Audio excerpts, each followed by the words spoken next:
বছরের শেষ চন্দ্রগ্রহণ দেখা যাবে আজ রাতে। আকাশ মেঘমুক্ত থাকলে বাংলাদেশ থেকেও এই বিরল দৃশ্য উপভোগ করা সম্ভব হবে। রোববার রাত থেকে শুরু হয়ে সোমবার ভোর পর্যন্ত স্থায়ী হবে এই গ্রহণ। আন্তঃবাহিনী জনসংযোগ অধিদপ্তর জানিয়েছে, চন্দ্রগ্রহণ স্থায়ী হবে মোট 7 ঘন্টা 27 মিনিট। বাংলাদেশ সময় অনুযায়ী রাতে 9টা 28 মিনিট 25 সেকেন্ড থেকে শুরু হবে পেনুম্ব্রাল গ্রহণ, আর রাতে 10টা 27 মিনিটে আংশিক গ্রহণ। রাত 11টা 30 মিনিটে শুরু হবে পূর্ণগ্রাস। সর্বোচ্চ গ্রহণ ঘটবে রাত 12টা 11 মিনিটে আর শেষ হবে ভোর 2টা 55 মিনিটে।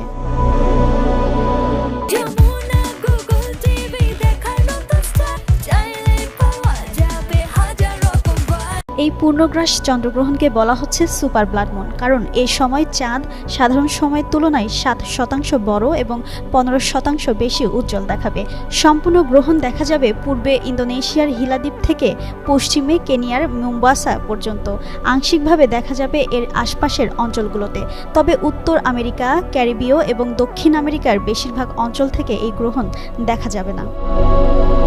চন্দ্রগ্রহণ ঘটে যখন সূর্য, পৃথিবী ও চাঁদ একই সরল রেখায় আসে।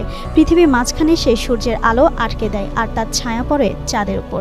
কৌণিক দূরত্বের কারণে কখনো গ্রহণ হয় আংশিক, কখনো হয় পূর্ণগ্রাস।